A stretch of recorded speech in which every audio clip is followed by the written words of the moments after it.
Yeah, I'm Misha Haney. I'm here speaking to my good friend Andrew Lauto. He's a filmmaker here in Virginia Beach as well, and I've known him for a couple years, and he's done so many wonderful things in film, guys. It's been fantastic. I just I'm so grateful that you got to come on tonight, man. It's been a long time since we talked, and I just truly wanted to give this platform a opportunity for people like you to talk all about this wonderful thing called film and TV. So yeah.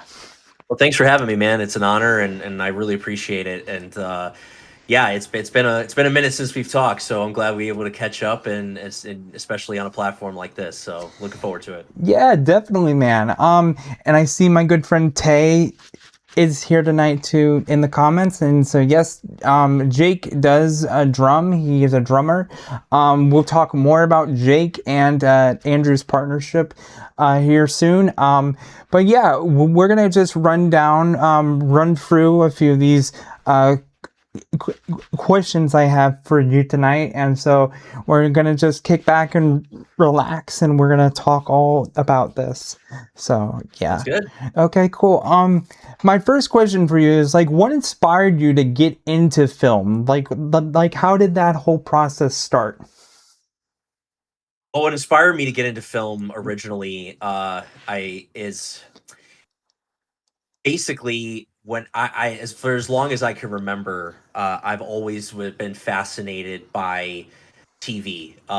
My parents even have footage of me on home videos on old VHS tapes of just me as a baby, just like infatuated with the kid shows that I was watching back in the day. And they try to call my name, Andrew, Andrew, and I wouldn't answer because I was, or I wouldn't even look over because I was so infatuated with the program that I was watching. Um, and especially growing up, into my as a kid and into my teen years, I always found film and TV as kind of a escape against the an escape away from the problems of life, and the stressors of life, because I could just kind of immerse myself in another world. And I know a lot of people feel that way similarly, where, and the good thing is the good films and the good TV shows really help people do that. Mm-hmm. They help them escape and help them uh, get to a point where they can just kind of like turn the world off for a half an hour or 2 hours, and just kind of like be immersed into a story. And then when I Yeah. got into when I got out of high school and I was preparing to go to college, I was like, okay, I need to figure out what I need to do, and so I was like, man, I don't know what I need to study. And then I remember I was sitting at my kitchen table and filling out getting ready to fill out college applications, and I'm like, what do I want to go to school for? And I looked over and SpongeBob was on the TV, and I'm like, well, I like watching TV, so maybe I'll go to film school. And so uh, applied a few places, loved, and I ended up going to film school and really just dove into the craft. And through film school, I got to learn a lot about filmmaking, and the best thing that it gave me is just the people that I connected with, which I'm still connected with to this day. Um, yeah, so really it's really about the stories that I saw as a kid, and was really just immersed in it, is really what sparked the passion Mm-hmm. for film and TV for me. Yeah, and that's super interesting to hear all that, and it's nice to hear SpongeBob was also a motivator for you, kind of to get involved in film as well. And for me, I think what got me into it was, of course, people know I love black and white films. I've always been big into that, and for me, my dad would show me old silent movies when I was a kid, and that's how I got involved in it, like from a very early age too. So, um, Oh yeah, they're so underrated, especially in today's day and age. I mean, if any of the Gen Zers, want to throwback, or really look at good the good cinema that just started. Some of these silent Mm-hmm. films are very, very good. And it pioneered for what we have today, you know. So Yeah. it's really, when you put it into that perspective, it definitely has a huge impact. Yeah, and for me, I think like when I was a child, I was still like learning how to speak, and so silent movies were great because no one was like actually talking, so I could just kind of understand like what was going on. But yeah, that's how I kind of got involved. But yeah, my next question I have for you is like, can you tell us about one of your favorite projects that you've worked on so far, and like what made that project your favorite? Yeah. Yeah, so I worked on multiple projects in film school and then obviously out of film school. I've been out of college now for about almost 10 years, and I've been privileged and honored to work on a lot of different types of projects over the years. But I would have to say that the most meaningful project that I got to work on was the documentary film that we got to work on, me and my business partner Jake. And this was even before our production company was even a thing. It's called The Quiet Healing.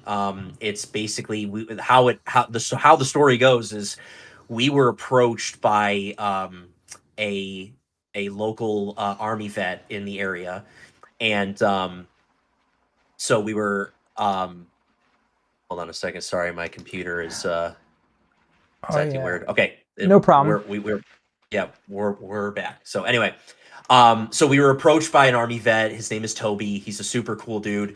Got to know him really well through this project, but he saw me filming something.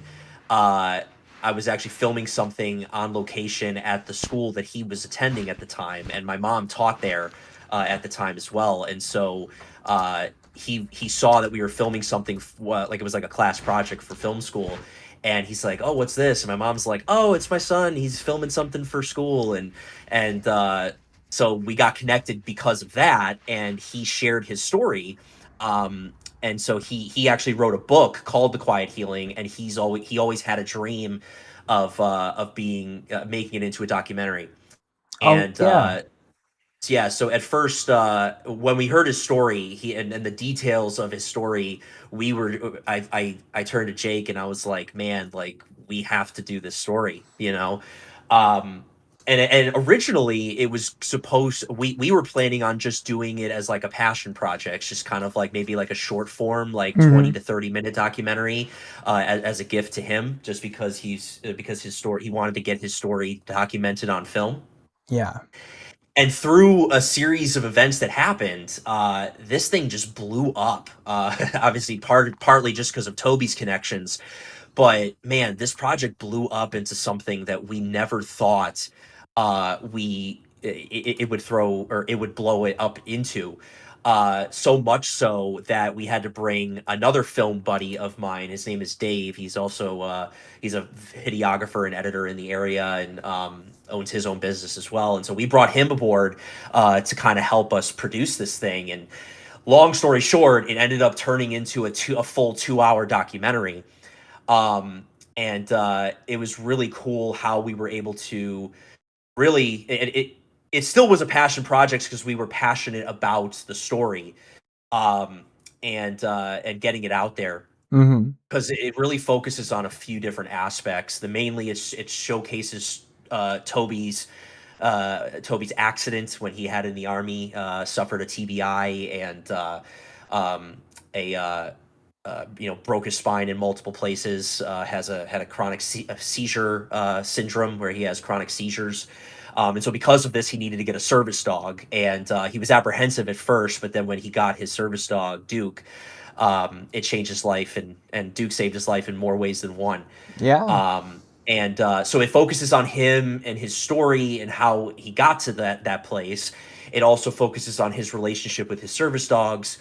It also highlights certain organizations that are out there to help veterans in their journeys with battling with PTSD and TBIs and all that type of stuff. There are resources out there, and how even stuff like service dogs can dramatically decrease the suicide rate in our military and all of that different kinds of stuff.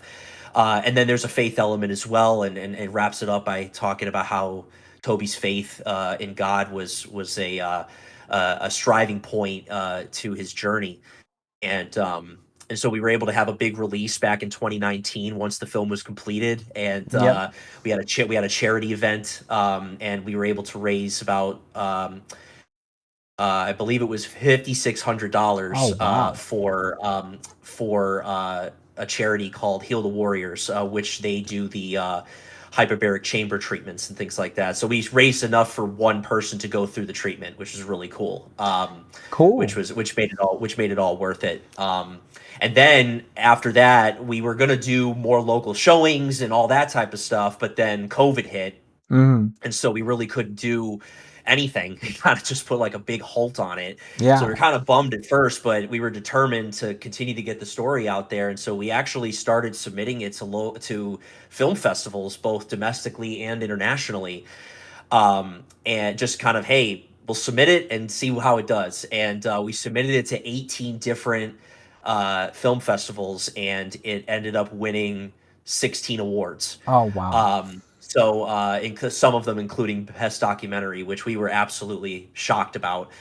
And so yeah, that was probably the best, most meaningful project that we worked on, just because it had such an impact on Toby, and it had an impact on people who love the military, who love dogs, and just of course. who love a good touching story like that. And so we have other plans. We want to keep going with it, maybe in a different type of format. Maybe we hopefully our long-term plan is, maybe God willing, we'll be able to write a make it into a biopic. Oh, that would be cool. And yeah, so that's kind of like in the development stage, but so that's what we're hoping for in the future. But yeah, that was the most meaningful project that I would say I worked on, and it was such an honor to do that. And we're still good friends with Toby to this day. And That's awesome. Yeah, so it was a privilege and an honor to do that, amongst the other things that I've done. So. Okay, cool. Yeah, I do have like a couple questions about that project specifically that would love to ask you. Is like, well, the first thing is, how long did the filming process take? The filming process, we actually, wow. I got to go back in the archives of my brain here. Yeah. We probably spent about, just from start to finish, from development Mm-hmm. to planning to scheduling shoot dates and locations and all that, and actually like developing the story and then actually filming and editing. It probably took about 2 years to make the film. Okay. Wow. Because I think we started around 2017, and then we ended up finishing it in 2019. Okay. Wow. So it was a 2-year journey, and keep in mind, we had literally no budget because we had no money. We were just coming out of film school, Mm-hmm. and so yeah, it was, and that's really why it was so meaningful, because we did it with no budget, and it just kind of paid for a lot of the things out of pocket, and because obviously making a film is not cheap. Oh no. But Yeah. we got it done by the grace of God, and it was so cool, man, just to see how our original idea of making just a 20-30 minute short form documentary turned into a full 2-hour documentary that we got to release and raise money for a charity. And it just, like I said, God just grew it into something that we never thought it would be. But yeah, it took about 2 years from start to finish.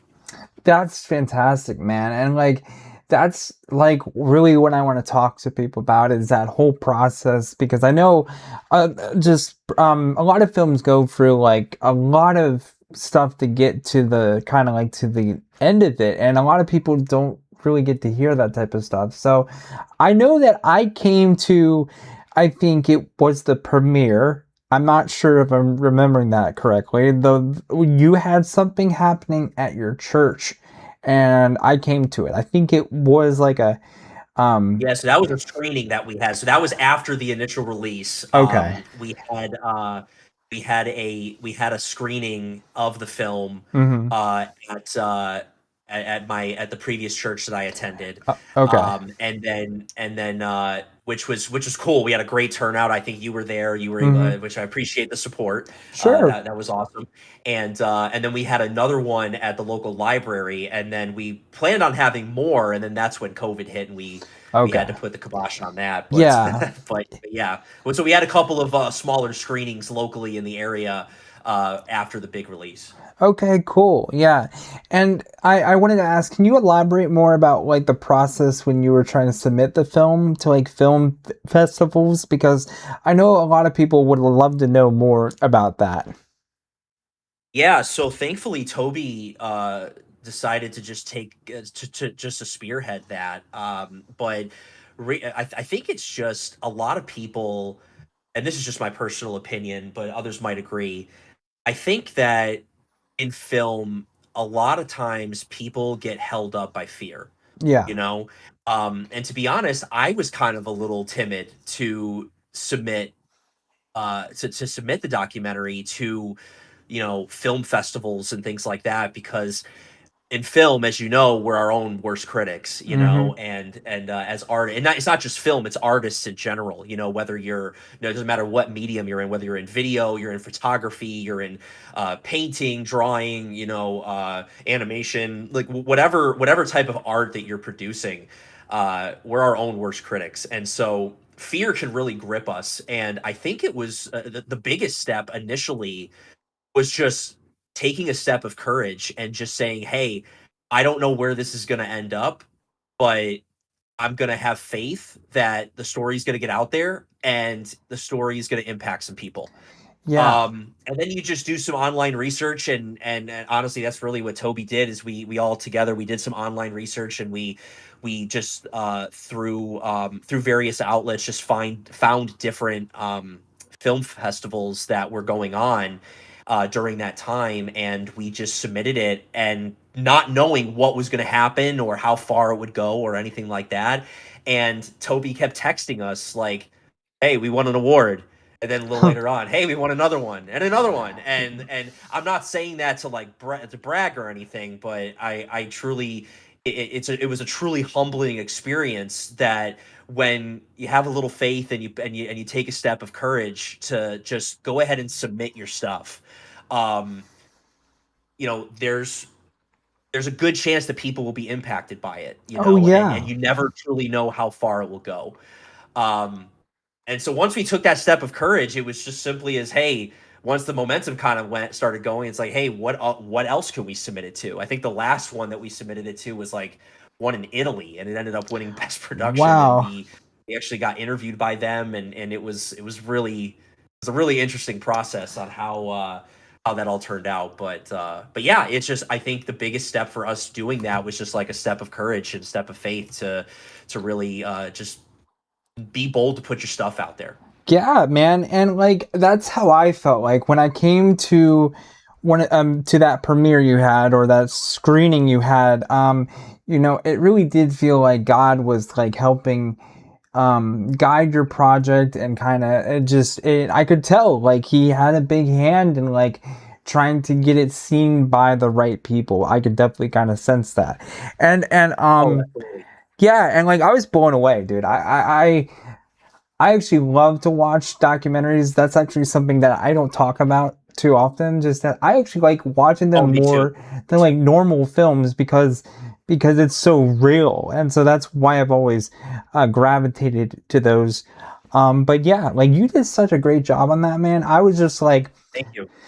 yeah, just the whole thing was just so good and such a great story. And I mean, there was so much to that story that I didn't even know about that was like going on with like what Toby was dealing with at the time. And yeah, like the fact that you did that was just fantastic.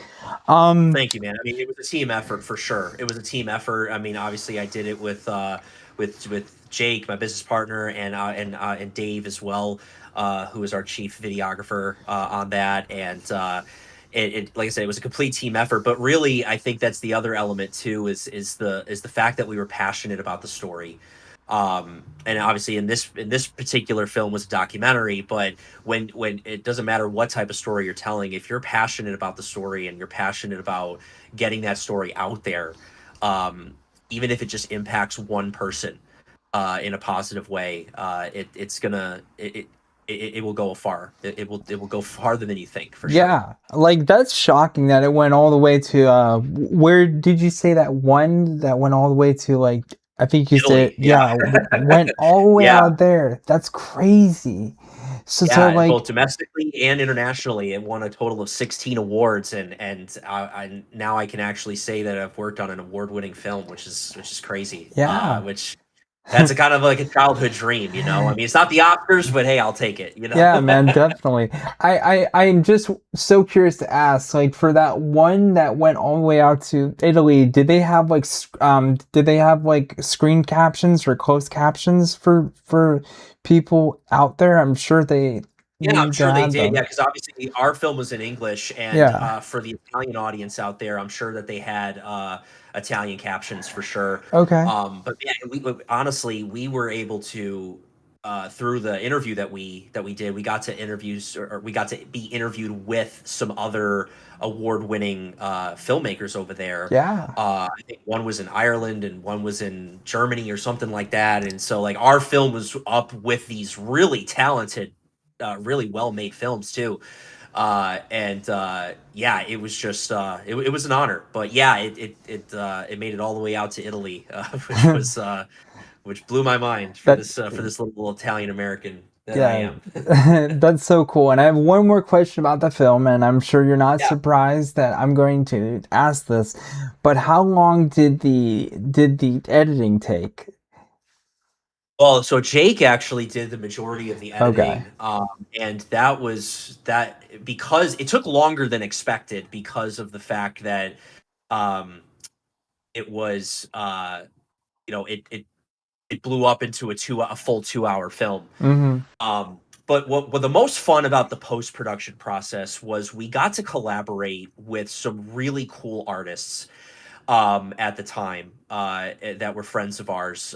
So like Jake is good friends with some really good animators because one of the ironically one of the stumbling blocks in the post production process that we ended up having to deal with was a lack of footage because Oh, okay. we did film a bunch of footage of our own uh, for the things that were relevant today, but for a lot of the past things that happened with Toby, he really didn't have any film or even pictures to help Okay. document that. He had a small amount, but not a lot, and so we had to get really creative with that. And so one of the things that we did was we reached out to some animator friends that Jake knows. And if you ever have him on the podcast, he can talk about that more in detail. But they just did such an amazing job animating uh, these specific scenes and these specific sections of his story that we just simply did not have the footage for. And we did that for a few reasons. One, we wanted to showcase their artwork too, Mm-hmm. and like their animation style, because that's what they're passionate about. And we wanted to give them a platform and an opportunity to showcase that. Um, and it was beautiful. If you go see the film, it was absolutely beautiful. And it was really at really intricate times, like for example like when Toby first met his service dog or when it was getting trained to do be a seizure alert dog Yeah. and kind of animating that sequence of about okay, this is what it looks like when the dog detects that he's about to have a seizure, you Mm-hmm. know. um Obviously as you could tell, we learned so much about TBIs and service dogs and what they can do. I mean, his dog was trained to smell if he was about to have a seizure, Yeah. which was incredible. And so we were able to, like I said, we were able to showcase this awesome animation from other artists that we're connected with, and then we did the same thing with the soundtrack as well. Most of the music uh, in the film is original music that was scored by two really good friends of ours. One of our friends, God rest his soul, unfortunately he passed away a few years ago. Oh, I'm But sorry to hear his, that. it's okay. Thank you. His my friend Ben Mason. Okay. He was a very talented guitar player and musician, and he wrote some original he wrote some original stuff for the soundtrack for the score of the film. Mm-hmm. Um, and so it means so much more that now that he's gone, that we were able to have him be a part of that. And then my friend Sam Papagallo, who's stationed out of right outside of Pittsburgh, or not Pittsburgh, out of Philadelphia. He lives in Pennsylvania, and he has his own production company, and he specializes in audio and music and things like that. I mean, obviously, he does so much more, which he's another guy you should talk to. He's amazing. Okay. Cool. But yeah, he composed some original stuff for us as well, and so it was really cool to have connections and people like bring them alongside us for the journey, and have that use the platform of our film to help showcase their talent and their artwork as well. And then one of my best friends in the world, Cameron Belt, who's lives in Indiana, he did a lot of the artwork for the cover of the DVD and all that type of stuff. He did all the artwork for that too. So it was Cool. really cool to bring those people along on the journey. Yeah, and that kind of leads me to my next question here is like when you start a new project, what's like that whole process like for you? Because obviously this was a whole different beast for you, and something told you to make this project. I'm just wondering, like, when you select different projects or have projects in mind, what is that deciding factor that says to you, I would like to do this? Well, the main element of that is quite simply the story. Okay. If it's a story that you're passionate about, and obviously, I mean, you have your original content. If you write a screenplay or you just have an idea for a short film or even a full feature film or whatever. Um, Developing the story, and this is something I learned in film school, is Mm-hmm. nobody works until the writer works, because without Right. the writer, you That's don't have very the story, true. right? And Yeah. so, but yeah, it's really has to be a story that you're passionate about, because that's really the biggest motivator, at least for me. Because a lot of people out there, they might do it just for the money or just because they love to. They love the rush of the work and all that type of stuff, and everybody has their different reasons for why they're motivated to do what they're doing, Mm-hmm. especially in this field. For me, it has to be the story. The story is a huge motivator because without the story, you have nothing, and that's really what people connect with. And uh, one of my favorite sayings is everybody has a story that's worth telling.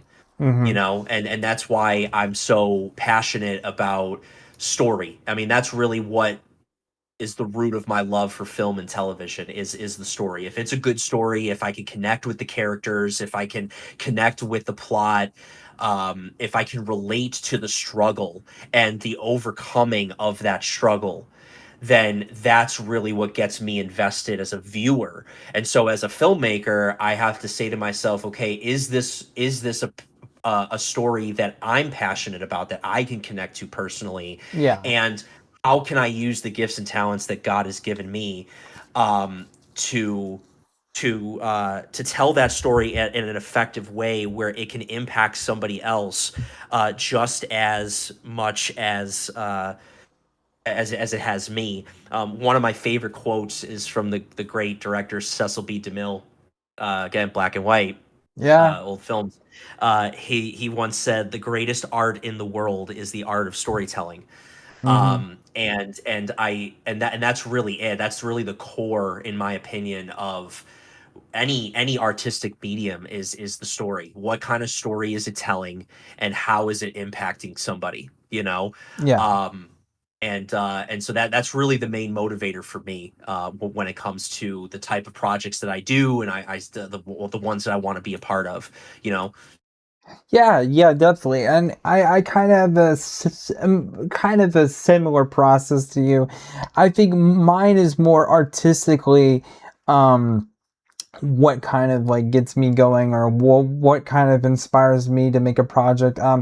And not like I don't focus on the story part. I think I just feel like I, as a maker, I have to feel like there's something artistically there that will challenge me, or that will help grow me as a filmmaker or as an artist. That's more where I come from.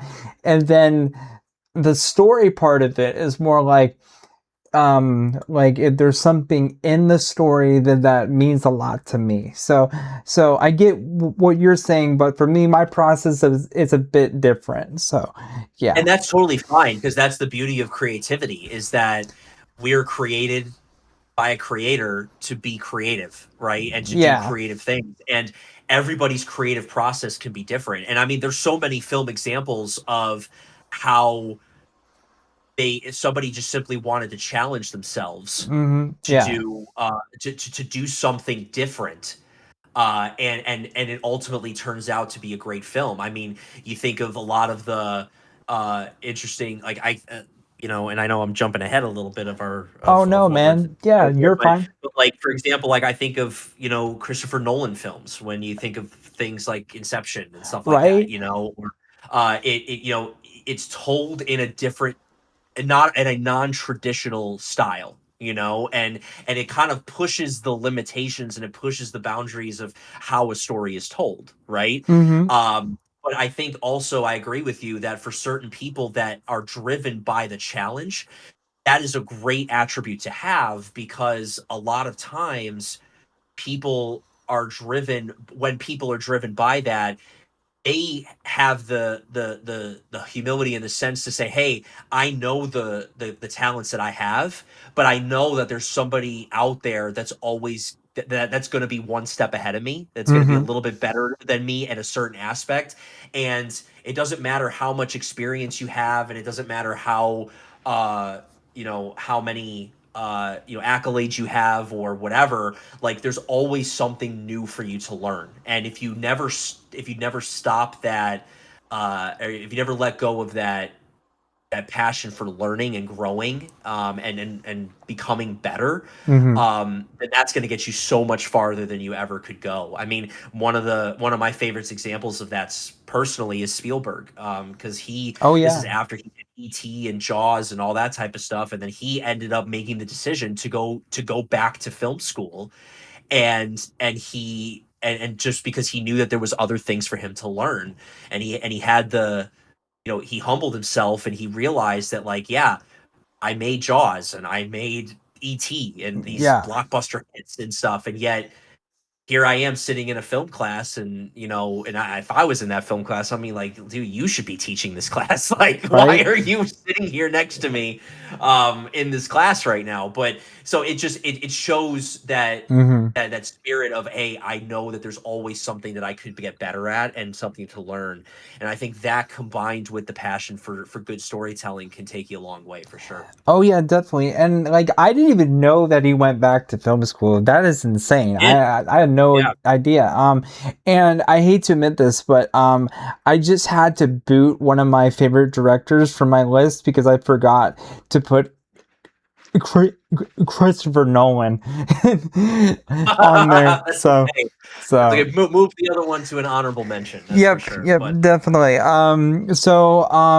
I think this is going to be the final question for this part before we get talking about our favorite filmmakers and directors in general. But it's so like so this question is kind of more so like if you had the opportunity to make any project you want, like if this was like your dream project and you had all the resources behind you to make it, what would that be?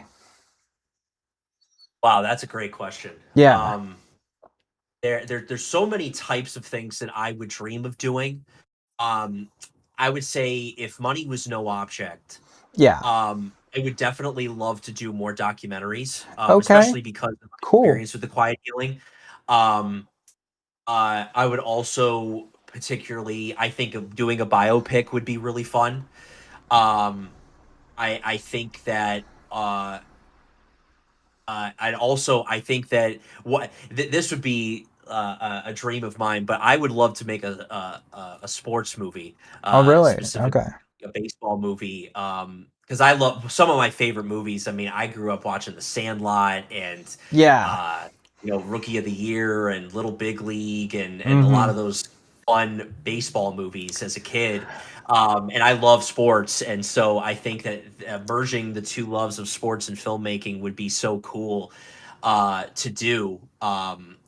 So those would be the type of projects that that I would love to do. Um, and then, but if I, and also in addition, if I ever got a chance to do something like Dallas Jenkins is doing with The Chosen, Oh, that would be yeah. amazing Dude, I've because been hearing about all that stuff he's been doing with that film. Like, it is crazy. You're talking about the one where he shot it on iPhone, right? Or is that no, someone else? it might be someone else. Dallas Jenkins is he's become known for doing the TV show The Chosen, Okay. which is basically the life of Jesus but told through the Okay. eyes of his disciples. And because ultimately that's really at the end of it all, that's really what life is all about is really like, hey, what's the meaning of life, and the meaning of life is to have a relationship with Jesus, and because he's the creator of life, and he gives you meaning, and Yeah. he gives everything. He's the creator, and he's created us to be creative, and so he's instilled that creative ability in us, um and to tell good stories, and because he's the ultimate storyteller, he writes all of our stories, and so Mm-hmm. I just love how he's doing it, and the way that he's doing it. But yeah, those would be the type of projects that I would love to do someday. Okay, cool. And I have like a couple more we could talk about here before we get into the Sure. final part. But like, so is there any particular genre that you prefer more than other ones? With film, I'm a sucker for a comedy. Okay. I love to Okay. laugh. I love comedies. I really love I also love action adventure movies as well. And I love a vast amount of things. I'll tell you this. I think an easier way to answer this is really the only genre that I'm really not too keen about is horror. Yeah, I can tell. I've really, yeah, I've just really not been. And I know other people. I know you're included in that. I know you like horror movies. Oh yeah, I Uh, do. and that's cool. But for me personally, it's a genre that I've just never gotten into. Because it's just something that just doesn't really appeal to me. Hmm. I do like some suspense thrillers, though. There are Yeah. some suspense thrillers that I do enjoy. Shutter Island was one that I Oh really yeah. enjoyed. Bro, that is so Um, good. That is like yeah, one of and my top favorites. Yeah. yeah, Shutter Island was good. I also like The Quiet Place. That was a really good one as well. Um, but uh, but yeah, but other than that, I really love a lot of different types of genres. But comedy and action adventure Okay. would probably be my top two. With documentaries, especially in my adult life, documentaries I've grown such a deep appreciation for. Mm. I was traveling for work this weekend, and on the plane, I just so happened to rewatch the Mister Rogers documentary. Oh Won't you be my yeah. neighbor? It was. Yeah. I love that. I love that documentary because it showed a lot of behind the scenes of Mister Rogers, just the Hmm. type of person he was and what he was passionate about, and the ins and outs of his show. And man, it was just. I know my future kid will be watching Mister Rogers for Oh, sure. definitely. And like it's so interesting you bring that up because I specifically remember when that movie came out, like what a big advocate you were for that film. And it's so interesting because when I was getting prepared for today, I was actually reminding myself of that time when that movie came out, and you were like, Yeah. yeah, very like just that I could tell that he had a big part of your life, and it just meant a lot to you. And like I still need to go and I need to check that one out. I also need to check out you mentioned another movie not too long ago. I can't remember what it was now, but I need to check that one out too. But um Yeah. I mean, I remember watching that movie, "Won't You Be My Neighbor," in the theaters with Jake, and it was mhm, like me and Jake and like two other people in the theater, and we watched that for the first time, and him and I are actually crying. And I don't cry a lot at movies, but the yeah. first time I saw that movie, we both of us shed a tear. Okay. So it was really good. Yeah, man, that's nice. My next question for you is something a bit personal to me because I dealt with this before. It's like, so if you deal like, how do you deal with like burnout, like when it comes to projects and films? Like, I know I've talked with you a bit more before we came on today, and I discussed with you like I've dealt with a lot of like artistic burnout before, and like that's very hard for people, and I feel like a lot of people don't talk about this, and I would love to hear your thoughts on that. Oh, absolutely. Sure. Burnout is a real thing for any artist, especially artists that are making film or in television. Burnout is a huge thing. And the biggest thing that I have done, well, number one, for me personally, my faith is a huge help with that. Yeah. Because God is where my strength comes from, Yeah. and He's where my creative ability comes from. And if I get too much in my own head, things get pretty scrambled pretty quickly. Yeah. And so spending time in prayer, spending time in God's word, and just really refreshing the spirit allows the soul and the body to follow, and be Definitely. energized by that. So that's a huge contributor to that. And then just recognizing that rest is a holy thing. Oh yeah. Because it's not like I've dealt with it in the past where like if I was doing projects or whatever and I had to dedicate all this time and I was feeling the burnout, but you felt okay, I don't want to let anybody down, and so I have to push through this and all that type of stuff. The thing is in this creative outlet, there is also a business element to it as well. Yeah. And so the thing is that number one, people are going to be people, and you're never going to, and it's not just a lesson in the business of film, but it's also a lesson in life too. And that lesson is that you can't please everybody, hmm right? Because everybody's, especially in such a subjective medium of film and TV, you're not going to be able to please everybody. And so if you have the mindset of, oh, I gotta please everybody, you're gonna get burned out so quickly, like that, Definitely. because you truly just can't. It's an inachievable thing to do. It is try to please everybody, and you just can't. Um, Also, and it's really a learned skill. Now it's one thing. Okay, if you're just breaking into the business and you want to gain experience, yeah, take as much as you want, right? Because experience is going to get you a long way, and you learn a lot of lessons, and you grow, and you mature, and you're stretched, and you're pushed to your limits, right? But that's how you grow, right? Yeah. And especially in an industry like this. But then you get to a point where when you have a good amount of experience under your belt, and uh you have a good amount of projects behind you, right? You can have the freedom to be selective on what you do and what you get involved in. hmm And that could simply be just a business decision. So, hey, to be honest with you, like, hey, this opportunity comes up, and these are the details of it. And it's like, hey, to be honest with you, like, in order for me to have this be worth my time, it's going to have to be this particular price point, because you also get to a point where it's like you don't want to be underpaid. You don't want to undercut yourself for your work. You know what I'm Yeah. saying?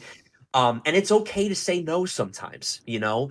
Mm-hmm. And if somebody decides to get butthurt about it, well, then that's their problem, you know. Yeah. And that I might be, talking off the cuff when I say that, but the reality is like I said, because you can't please everybody, um, it's okay to say no. It's okay to be selective once you get to a point where you're like, hey, I'm doing this. This is how my life circumstances are, and this is the amount of stuff that I'm able to do within my schedule and within the way that my life uh circumstances are, because having a good work life balance, just whether you're talking about creative projects in film or whether you're talking about a regular 9 to 5 job, you know what I'm Yeah. saying? Yeah, definitely. um it's one of those things where if you're not afraid to say no, if you're not afraid to say yes to rest, um because I mean everybody needs a sabbatical sometimes, you Oh know. yeah, yeah. So Definitely. yeah, just so staying firm, having a good faith foundation, staying true to the truths of God's word, and then getting to yourself to a point where you can still maintain healthy business relationships, but also not be afraid to say yes or no and be selective on certain things. So Exactly.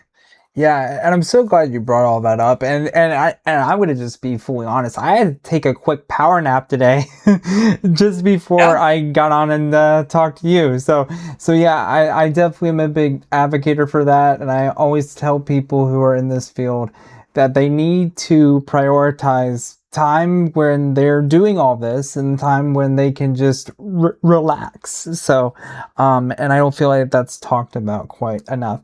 But right, because if you love yeah. what you're doing, then it becomes it doesn't feel like work. Oh You yeah. know what I'm saying? And so when you get to a point where you feel like when you get to that point where it's starting to feel like work and the joy is Mm-hmm. being sucked out of it, then maybe that's a good indicator to say, hey, maybe I need to take a little mini sabbatical, or I need to take some time to rest and Yeah. prioritize some other people, relationships in my life or other things in my life, so yeah, I mean, it's super important, especially Mm. for artists. Yeah, and I really liked what you said about like just that just you can't please everybody in this line of work because you can't. And we talked a couple of days ago, and I was mentioning that I would have to recast a character for my new project I'm currently doing, and I was Hmm. being very conscientious about how I was telling you this because I felt kind of uncomfortable because I've been in this type of situation before where I've had to like recast people and then people get their feelings hurt and it's just a whole big thing. So well, for for the first thing I need to say is that I am so glad that you handled that so ma- maturely. So thank you for that. And the second thing is Yeah. that yeah, just you can't please everybody, and I think that's a big part of this job that people need to like understand too. So Yeah. because like for me, doing this is very much like pulling together kind of a miracle together because I think every film that has been made is a actual miracle because there's so many parts to this that need to come together, and yeah, that's just how I've always seen film. So it's always been like the spiritual side to the whole artistic process too. But the last question I have on here for you before we go into the final part of this is that what advice would you give someone trying to start in this business? That's a great question. Yeah. I would say this, and this is coming from somebody who went to film school, who has had different types of experiences. And again, like we talked about before, I recognize that there are other people that are a little farther along than me. Um, but I also am proud of all the things that God has given me, and the opportunities that He's allowed me uh, to work in this field and to tell great stories and to impact people, I would say first and foremost, especially if, and I'm talking to like, people in their late teens, early 20s who Mm-hmm. really want to just go for this. Yeah. The advice that I would give is number one, pick a type of specialty that you wanna focus in and really hone in on that. Um, whether that so if you want to be a director, you know, hone in on what everything it takes to be a director and connect yourself with people that can help you get to where you want to go. Or if you want to be an editor, if you want to be a videographer, if you want to be a screenwriter, um, pick a focus is first and foremost. Number two, surround yourself with people that are a little farther ahead than you and just soak everything in like a sponge. Be open uh to constructive criticism. Mm-hmm. Be open to be willing to do things that are out of your comfort zone. Mm-hmm. And I'll tell you, especially in this, one of the biggest things that I've learned is that experience takes you a long, long way. Now, everybody's path is different. Everybody's path is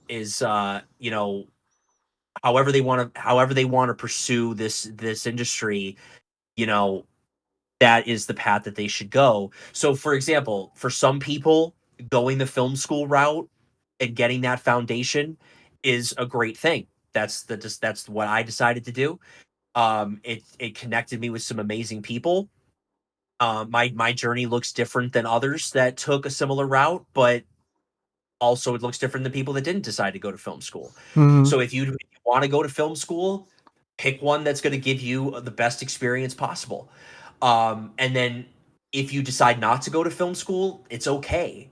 Find internships, either at a TV station or somebody that's doing film. Intern with somebody.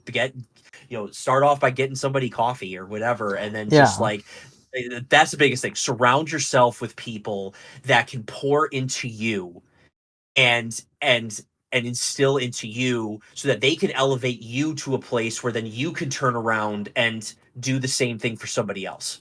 Um, and that's a spiritual concept too. That's a spiritual concept of discipleship. You're when like that's what Jesus did with the 12, and that's what they did with their disciples, and so on and so forth. Right? Mm-hmm. Is do what I do as I do. Right?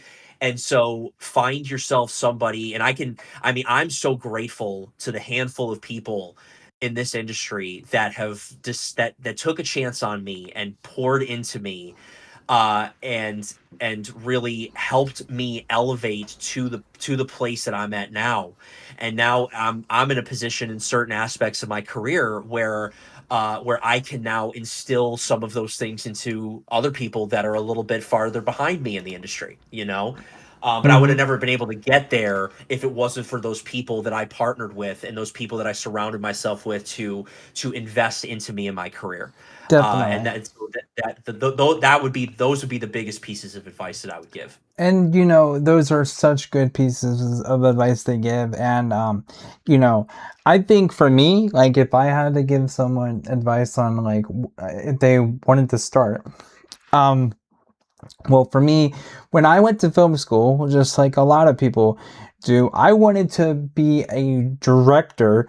And then going through film school, I found out that I enjoyed post production so much more. So I fell in love with video editing so much more. And I think that's something that a lot of early on filmmakers need to do for themselves, is they need to branch out, learn different departments, and see what they fall in love with doing. Is because a lot of people don't know that about my story, is that I didn't know that I like wanted to do post production more until like Yeah. halfway through film school. So like you just never know like what will interest you, and I think that's a big part of it that people just need to go through. So yeah. Oh yeah, and I'll tell you this, my story is very similar to yours in that fact because what's so interesting, and it's really interesting the paths that God directs you, Yeah. and because I went into film school wanting to act and direct. That's what Mm-hmm. I wanted to do. Yeah. And I surrounded myself with people that can help me do that. And ironically, the one subject in film school that I could not stand was editing because Yeah, I I know. because I because it was at the time it was very intimidating. It was Mm-hmm. a lot of the aspects were very technical. I didn't understand a lot of it. Yeah, that's And very then normal. coming out of film school, ironically, my first official film job, my first full-time film job was to be an editor. Yeah. And I quickly had to really immerse myself in the 2 years of that job that I was at. I had to immerse myself in the ins and outs of editing, especially because most of my time at that job was during COVID, so we couldn't go out and shoot new stuff. So we Okay. had to. Really get creative with editing and the recycle a lot of the stuff that we already had shot. Uh-huh. But it really helped me hone in my skills as an editor. And to this day, I mean, now I love editing. I'm And I've glad been you editing do. professionally. I've been editing professionally for the past 6 years, That's and great. it's been awesome. And and obviously I've done other things too in the industry. But my as far as my main source of income, with my job that I have now, that experience and surrounding myself, having that person mentor me and take me under my wing, my former boss, he elevated me to get to the point where I am now with my current job, which is editing testimonials at a nonprofit television station, which Mm-hmm. is great, and I absolutely love it. And kind of goes in with my love for documentaries and things like that, just telling people's really cool stories. And Yeah. so that's so similarly to yourself, I God was like, hey, that thing that you don't like? Yeah, I'm gonna make you do that. Right. Yeah. And I grew a love for it as I continued to pursue it and really hone in on that skill. And now, like I said, I've been editing professionally for the past 6 years, and it's been great. That's great, man. And so like I love to talk about this type of stuff because I just wanted to say that is so common in film school too. No one wants to do the editing. Like that's very common. And it's so Yeah. weird because like I was one of the few kids who I went to film school, and then when it came to learn that part of it, well, I was already doing a lot of like video editing before, like with a lot of my very, very, very early short films. So I kind of was like the more experienced kid in that department, and I could like Yeah. help people along with that journey. But for me, I still went to film school thinking I wanted to learn more about how to be a DP and like how to and like just more of like the hands-on stuff to filmmaking, not so much with the post-production. But then I don't know, it just it was always that one aspect of film that I always came back to, and it just always felt like that's my calling, that's what I was like naturally good at. And so I always like to tell people that in film, being the editor is like always at the very end of the pipeline. So like you're responsible for trying to put all these different parts together.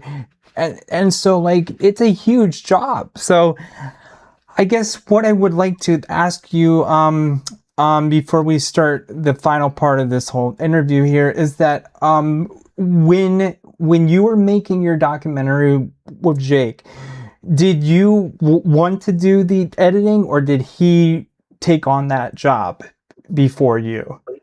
So he took that on mainly because at the Okay. time, this was even before Okay. I actually broke out into working in film full time. The, Mm-hmm. the, the documentary was a passion project. And so at the time, I deferred to Jake because at the time, he had more editing experience than me. Okay. Now, obviously, I've caught up to him, but so Yeah. we have pretty equal editing experience Okay. now. But at the time, he had way more experience than I did, and so I focused on the directing aspect of the film, which I Mm-hmm. still is an aspect that I love to do. I love to work with actors because I used to act back in the day, and so I love working with actors and drawing that emotion and drawing that aspect of the story out to help the story tell the story effectively. Mm-hmm. Um, but Yeah, so with the documentary, I had Jake do that, and Yeah. now when we do projects together, we kind of switch off. It's like, okay, I'll edit Okay. this one, you edit this one. But the Good. beauty about editing for anybody that similar to us and wants to go into editing or even isn't considering editing, the cool thing about editing is, yeah, there's some technical things, and you can always learn, whether that's going to film school or even honestly go to YouTube and Mm-hmm. look Oh at yeah. tutorials. And Oh there's yeah, so you much could out see there now so online. much on YouTube now, guys. Like Yeah. I remember when I started, there was nothing on Oh yeah, YouTube. same, So same. yeah, And yeah. but that's the thing is with editing, I was told that the editing is so in the whole filmmaking process, Mm-hmm. and this is something I learned over the years, the story is told 3 times. Okay. Okay? The first time it's told is when it's written on a script. Oh, okay. Okay? So that's the first time it's told. Yeah. Then the story is told again during the filming because you have the script, but there could be some changes on set or things that Okay. you might, hey, let's try this or whatever. So it's told again differently uh in in production. Mm-hmm. And then it's told a third time in post production. Because Yeah. even then there could be further changes and further additions that and editing adds those extra elements and those extra layers to the story with audio design and or sound design and color Yeah. correction and effects and Mm-hmm. graphics and all that type of stuff. So ultimately the story is told 3 different times within the entire process, and editing is a huge part of that. So it's not just, oh, the story's already told, I just have to be the engineer and putting this together. No, you as the editor are actually part of the storytelling process. Mm-hmm. Yeah. You as the editor are a key integral part in telling the story because you're telling it from a fresh perspective, and you're Exactly. putting your creative aspect to it. What if I add this transition? What if I add this effect? What if I add these nat sounds that just Mm-hmm. add to the sound design? You know what I'm saying? Like Yeah. there's so much creativity that goes into it than just putting clips together and Yeah. exporting. You know what I'm saying? So the story is told 3 different times, and editing is a huge integral part of that. Oh yeah, and I always like to tell people like being an editor, I mean like you're pretty much like alongside with the director of the project. That's how involved it is because you are like literally constructing the whole movie at the very end. And so it's so for me, I know this is gonna sound a bit egotistical like when I say this, but I actually liked editing more because I had more control than being a director. So, You're probably not the only one that feels that way, for sure. yeah, but I know so many people like who went to film school and they just couldn't stand it. Like just that I think Yeah. it's like just so overwhelming at first. And I think that's where a lot of people like decide not to do it because it's such a big job. It's just like we talked about. You're just that you're taking so many departments. You're taking the special effects, you're taking the soundtracks, the scores, you're taking um everything that goes into the movie and you're combining it all together. So like I can definitely see why it's very like intimidating. So yeah. Oh yeah, oh yeah, and Yeah. that's the thing too with editing is that, and I know I'm going to respect the time here, but Oh but yeah. the thing about editing too is that it opens up a lot of doors for collaboration Oh with yeah. directors, with the producers, Mm-hmm. depending on if you're in TV or in film, Yeah. with producers and directors, it opens up so many doors for collaboration, Yeah, it does. that and it helps you become more a part of that creative process, which is super rewarding. Yeah, and before we go on to the final part here, I just want to give a shout out to Jake. He works with Andrew, and they work together as a partner, as a team. And so you can see their film, their last film called The Quiet Healing. I put the link in the description and in the chat, and I also have links to both Andrew's YouTube channel and to Jake's as well. But for Jake, if you are watching this, I really got to give you props, man. You did such a good job editing that one film I was mentioning, The Quiet Healing. So I'm sorry if I got that wrong before. But no, you got it right. Yeah. Jake and I, we went to film school together, and we decided to do, especially after The Quiet Healing, we decided to make our own production company. It's called Loudwood Media, and we're in the process of. We've been in business for a number of years now, and we're currently in the process of redeveloping our website and social medias and stuff like that. So a lot more of our content is going to be out there for people to see, as far as the things that we've produced and things like that, because we've done things from obviously the documentary, but we've also done music videos, and we've done commercial online videos, commercial work. A bunch of different things. So we're excited to get that out there once we get our website revamped and all of that. But in the meantime, you can check out our personal YouTubes and obviously check out the film. So we really appreciate that. Cool.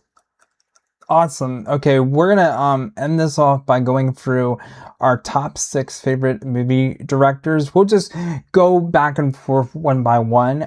For me, I think this is no surprise to people who know me. I love Tim Burton. He is my favorite movie director of all time. I've just always gravitated towards his different way of how he views things in the world, and just his artistic expression has always just been so connected to how I like to show things in my movies, because for my films, none of my movies look the same. Like, I always have very different styles for all my projects, and some people have even said that some of my artistic style can kind of like take over the project sometimes, and yeah, that's very true. A lot of my projects are either very contrasty, so there's a lot of color, or there's no color, or they're just being like total black and white, or there'll be some color in the movie. So I take a lot of inspiration from him.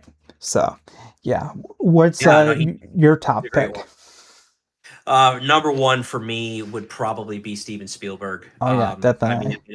I know he's probably on your list too, but yes, my gosh, both directing and producing.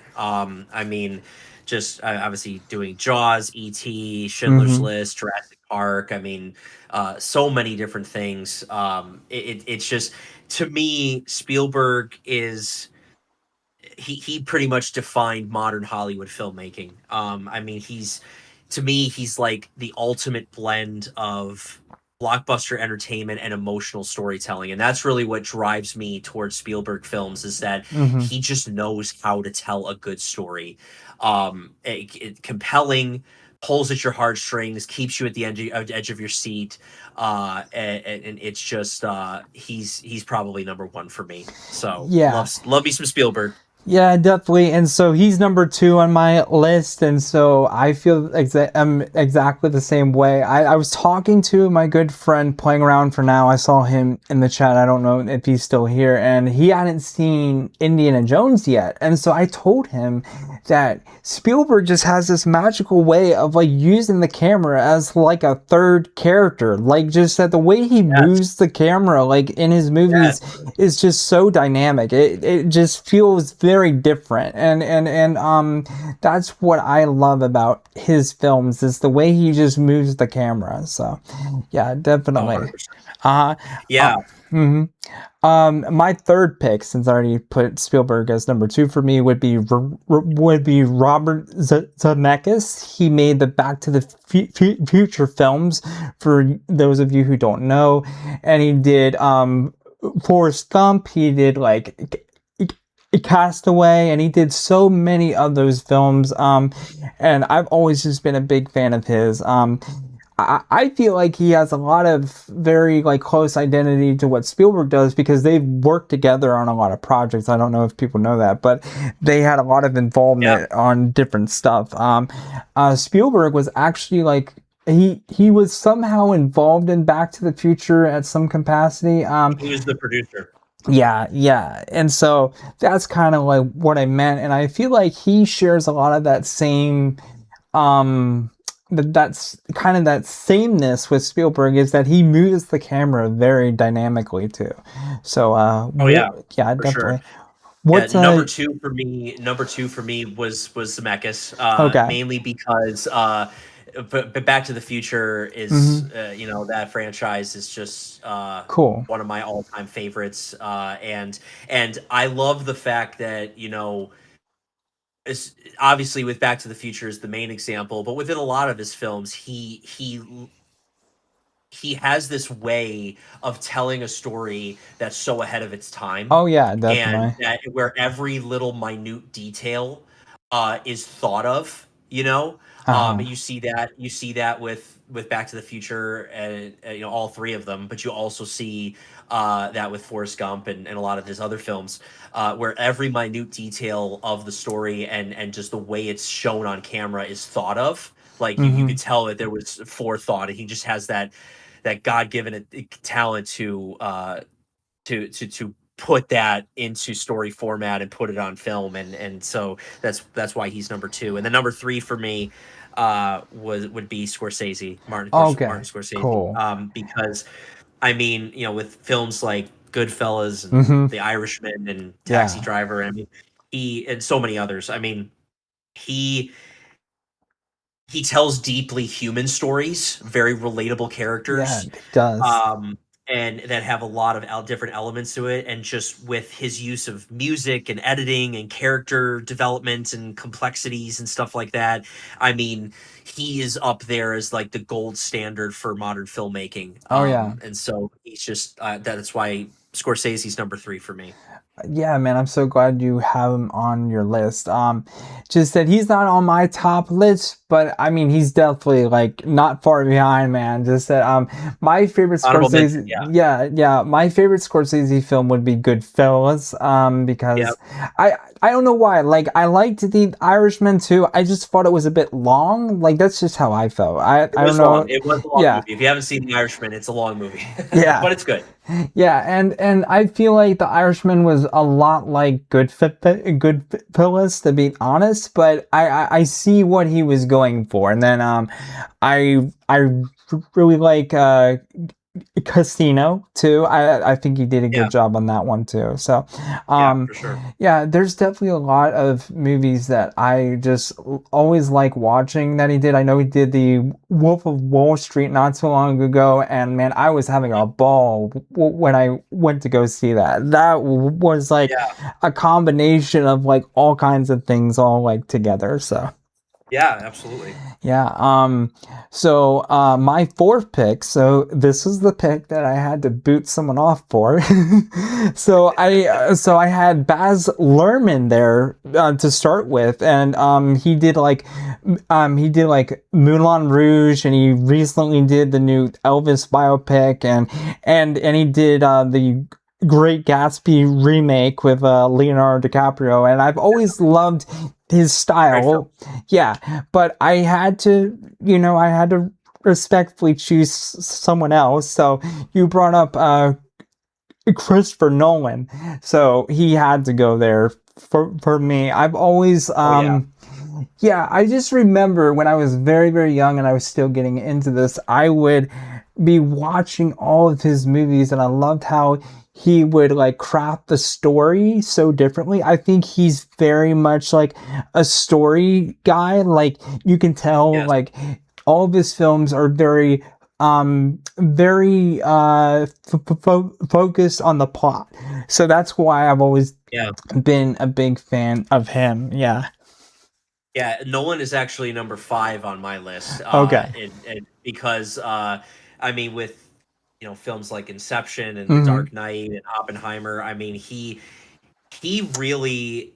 with his complex stories, his complex storytelling style, especially with films like Inception, and then his use of effects, especially as an editor. He's the Yeah. type of director that he that thinks for the edit. You know what I'm saying? Hmm. He shoots for the edit because he has, okay, how is this going to look on a timeline in his head? You know what I'm saying? And so that's what I really appreciate about Nolan. And it's just obviously his stories, I mean, just grip you. I mean, I love The Dark Knight as a kid. I love Batman, and just Yeah. the way he portrayed the Joker, and in that story, they brought that story into fruition was just incredible. Slightly above Nolan for me at number 4 is Sylvester Stallone.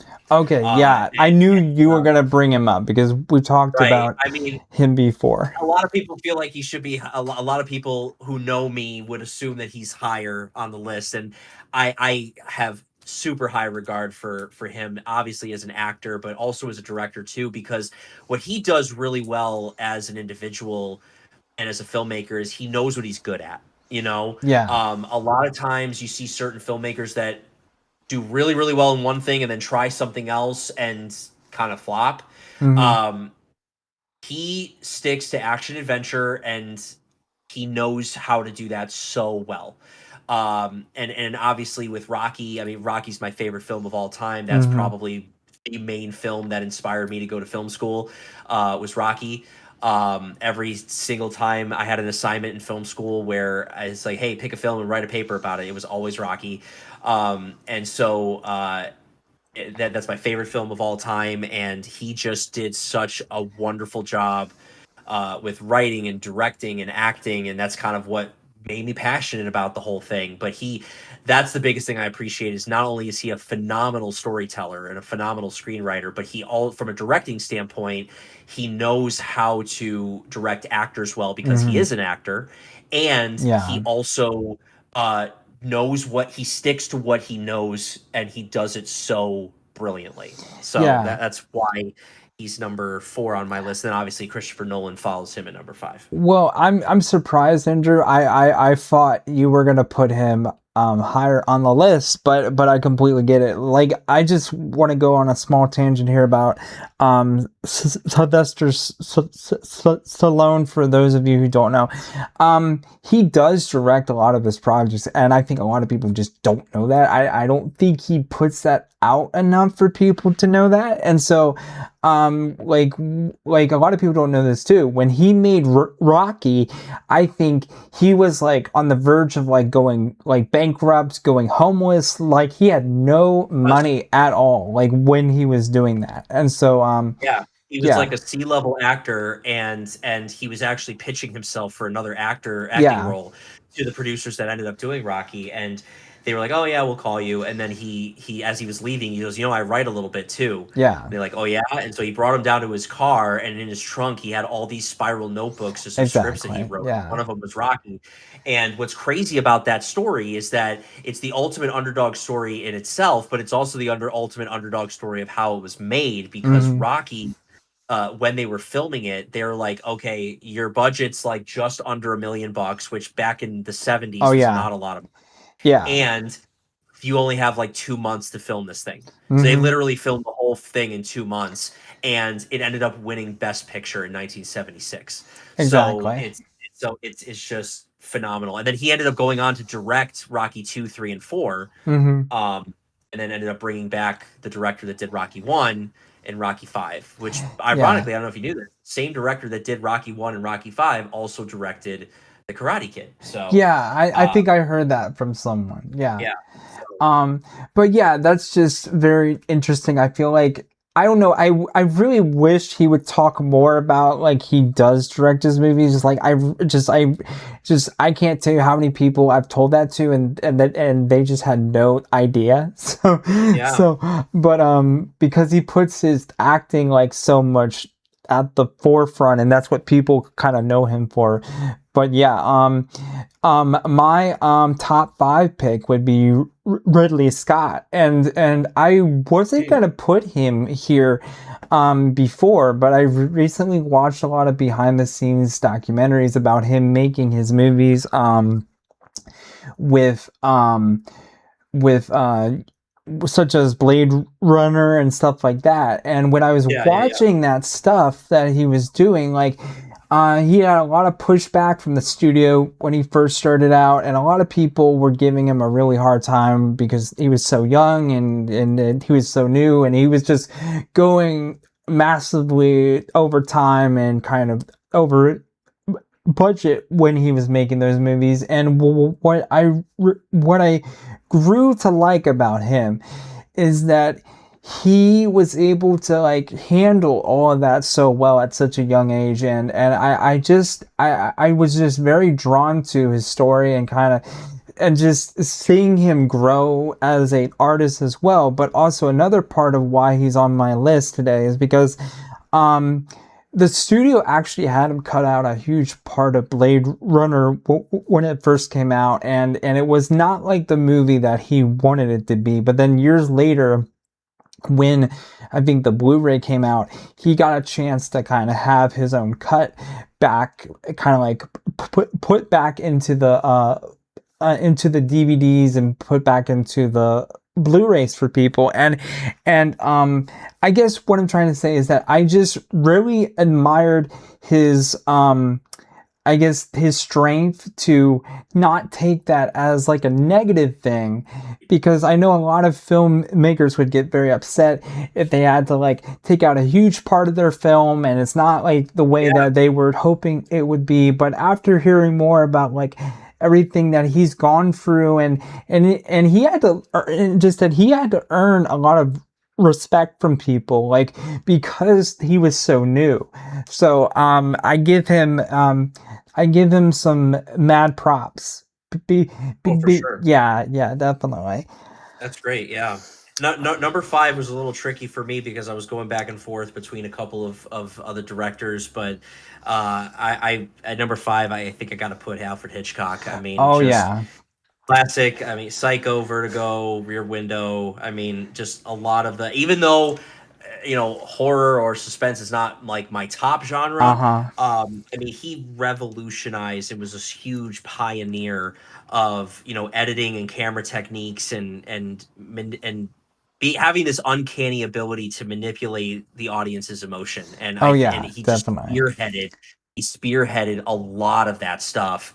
And so that's why I got to put him in number five. My main honorable mention under the top five, my honorable mention would be George Lucas, just Okay. because of how he Cool. created the one of if not the most successful franchise in film history, in Star Wars. Definitely. And so he would be my honorable mention. But yeah, those are my top five directors, and Just and I think one key element, kind of circling back mhm. and kind of tying it all together, is that what I appreciate about all these directors that we both talked about is that if you asked any of them one of the keys to their success, I can guarantee you that they would say, and some of them have even said it in their Oscar winning speeches, is that it's not just them, because they surround themselves with amazing people that are Right. so good at their Yeah. craft, with great DPs, great editors, Exactly. great lighting people, great sound people. Like, just they surround themselves with a team that helps them make the dream come true, and that's Exactly. really the key, in my opinion, is just surrounding yourself with amazing people that can help you along the journey. Yeah, exactly. And it's so interesting that you said Alfred Hitchcock as your final pick, because I had to mentally kind of boot my last one off right when you said that. But I'm going to just say both because you had kind of an honorable mention. So my top six pick was going to be Clint Eastwood, because I had no idea Yeah. what a actor's director he is. Like Yeah. and like I've heard so many incredible testimonials from people who just love to work with him because he's just all about understanding it from an actor's perspective, and that just blew my Right. mind. Right. Right. And like I just found this out like maybe 2 weeks ago, and I had no idea he was so geared that way. And so that's why I want to kind of like give him a honorable mention here, because I feel like there's not enough directors who fully understand that whole side of film with like with like acting in general, and the fact that he gets that, and I think so many actors in Hollywood just love working with him because he gets that side so much too. So, but then my new top 6 pick would have to be Alfred Hitchcock, because I love his style, and I love that I love that I love horror films, and he just has this he has this magnificent way of building tension in like all his films, and just that I just love Yes. that so much. And for my movies, I try to take a lot from his movies, more so like than Tim Burton. I think Tim Burton is more of like it kind of like, I take a lot of style from Tim Burton, but I take a lot of like, I guess like a lot of the technicality from Hitchcock, because he's so good at building all that suspense. So yeah, definitely him for sure. Yeah, Yeah. for sure. Yeah, all these are phenomenal directors, Mm-hmm. and they've given us so many amazing films over the years, for sure. Yeah, definitely. All right, Andrew, I was so glad to have you come on tonight. This was such a good show. I'm so happy that people came in and joined and were hearing us both talk. This is exactly what I want this podcast to be. I just want this to be something where people who aren't as involved in film can kind of hear more about it, because there's so much to this art form that a lot of people don't get to hear about. So it just meant so much for me to have you come on tonight. And yeah, man, thank you, bro.